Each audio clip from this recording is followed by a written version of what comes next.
Bismillahirrahmanirrahim. Assalamu alaikum dear students. Hopefully you all are fine. Dear students, today we will solve exercise 4.1. The topic is compound proportion. हमने last class में भी discuss किया था कि compound proportion क्या होता है जब दो से ज़्यादा जो क्वांटिटीज़ होती हैं उनके दरमियान रेशो को हम लेते हैं और उसकी वैल्यू को फाइंड आउट करते हैं। एक्सरसाइज 4.1 का क्वेश्चन नंबर 4 है, Murtaza and Faraz started a business of furniture, they invested amount of ₹74,000 each. कि दो बंदे हैं, उन्होंने एक बिजनेस स्टार्टअप किया और कितने इन्वेस्टमेंट की अमाउंट कितनी थी, 74,000 ईच। कि दोनों ने 74,000 इन्वेस्ट किए। Then Suhir joined them 4 months. एक थर्ड पर्सन है, सुहीर जॉइंड देम 4 मंथ्स। कि 4 मंथ के बाद, 4 महीनों के बाद उन्होंने उसको ज्वाइन किया एंड इन्वेस्टेड ₹48,000। और उसने कितने पैसे इन्वेस्ट कर दिए, कितनी मनी इन्वेस्ट की, 48,000। After 1 year they earn profit of 1 lakh. कि 1 साल गुजरने के बाद उनको जो प्रॉफिट हुआ, जो मुनाफा हुआ, वो क्या था, 1 लाख। तो हमने क्या फाइंड करना है, find share of each, how much. हमने ये फाइंड आउट करना है कि उन हर शख्स को कितने पैसों का प्रॉफिट हुआ। डियर स्टूडेंट, सबसे पहले आपने गिवन डाटा लिखना है कि Murtaza invested for 1 year 74,000। 1 year mean 12 month, तो उसको आपने 12 से मल्टीप्लाई कर देना है। Then Faraz invested for 1 year, उसने भी 1 साल के लिए इन्वेस्ट किए, तो 1 ईयर 12 मंथ की इक्वल है, तो 74 multiply by 12। Then Sagir invested for 8 month, 48,000 into 8। इसको हम इसलिए फाइंड आउट करें, जब हम इनकी रेशो फाइंड आउट करेंगे तो उसके लिए हमें ये मंथ और मनी रिक्वायर्ड होंगे। और and they gain total profit of ₹1 lakh.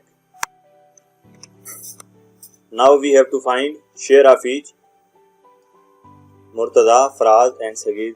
There are 3। अब इन तीनों की हमने रेशो लिख देनी है। 74,000 मल्टीप्लाई बाय 12, जितने रुपीज़ मनी इन्वेस्ट किए और मंथ, दोनों चीज़ों को हमने इनकी रेशो में लिख देना है। अब यहाँ पर देखें, तीनों में 3 0 आ रहे हैं, तीनों की रेशो में। तो डायरेक्टली हमें यह पता लग रहा है कि रेशो में क्या होता है, कटिंग हो जाती है, जो चीज़ कैंसिल हो रही है इसको हमने कैंसिल कर सकते हैं। यहाँ हम 0 0 को कैंसिल कर देंगे तीनों में से, तो क्या रह जाएगा हमारे पास, 74 इंटू 12 एंड 48 इंटू 8। मल्टीप्लाई किया तो क्या आ गया, 888 और 384। अब रेशो में हम कैंसिलेशन या कटिंग कैसे करते हैं कि जब तीनों वैल्यूज, ये दो वैल्यू, जितनी भी वैल्यूज हैं आपके पास, वो एक ही टेबल में आ रही हैं। यहाँ पर 888 है, 888 एंड 384, तो ये इवन नंबर हैं। तो हमें ऑब्वियसली ये मालूम है कि 384 और ये जितने भी वैल्यूज हैं ये 2 में आ रही हैं, इवन नंबर है। हमने 2 से डिवाइड किया तो 444 and 192। Then again we dividing by 2, हम इसको 2 पर डिवाइड करते जा रहे हैं। तो 222 एंड 96। इसको हमने सिंपलेस्ट फॉर्म में लाना होता है, तो अगेन डिवाइड किया 111 एंड 48। अब मजीद इसको डिवाइड किया गया 3 पर, तो 37 एंड 16। अब इससे ज़्यादा ये मजीद सिंप्लीफाई नहीं हो सकती, तो क्या हो जाएगा, सम ऑफ रेशोज हमने फाइंड करनी है। सम ऑफ रेशो क्या आ जाएगा, 37 प्लस 37, तीनों की रेशो को सम किया तो रेशो आ गई 90। उसके बाद हमने फाइंड आउट करना था कि हर एक ने को कितना प्रॉफिट हुआ, हर एक के शेयर कितना है। Murtaza share 37/90 multiply by 1 lakh, जो टोटल प्रॉफिट हमारे पास हुआ। तो 0 cancel with 0, 37 divided by 9 multiply by 10,000 divide करें तो जो मुर्तज़ा का शेयर बन रहा है वो है 41,111.1। Then next one is Faraz share.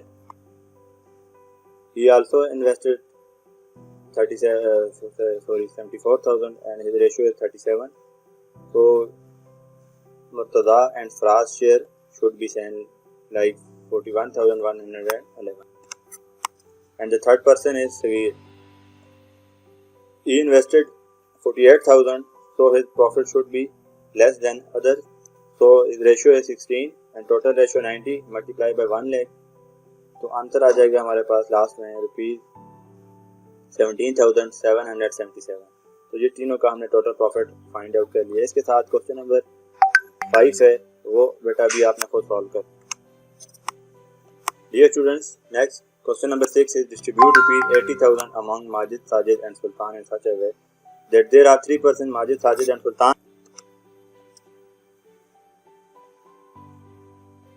in such a way that Majid gets 4 times of Sajid and Sultan gets 3 times of Sultan। हमारे पास कंपैरिजन में रेशियो गिवन है, Majid gets 4 times of Sajid and Sultan। That ratio is Majid and Sajid is 4:1 and next one is Sajid and Sultan gets 3 times of Sultan। तो क्या आ जाएगी Sajid and sultan की ratio 3:1। उसके बाद हमने यहाँ पर सम ऑफ रेशियो कैसे फाइंड आउट करना है। 4 माजिद साजिद सुल्तान मतलब 3 पर्सन हैं, तो 4:1 एंड 3:1। तो we have to multiply 4 multiply by 3 12, 3 multiply by 1 3 and 1 multiply by 1 equal to 1। इस तरह जो एरो का निशान है इस तरह हमने इसको मल्टीप्लाई किया है, क्योंकि हम रेशियो फाइंड आउट कर रहे हैं सम ऑफ रेशियो की और तीनों का एक दूसरे के साथ कंपैरिजन है, तो इसलिए हम ये प्रोसेस करते हैं कि तीनों को रेशियो को मल्टीप्लाई करते हैं। Like 4 multiply by 3, 1 multiply by 3 and 1 multiply by 1। तो सम of ratio is 12 plus 3 plus 1। When we sum up all the 3 ratios, the answer is 16. So now we have to find share. Then we have to find share of each one. That Majid's share is ratio divided by sum of ratio and multiply by total profit या total money. So we have 16 and 80,000. 16 and 80 come in table of 16.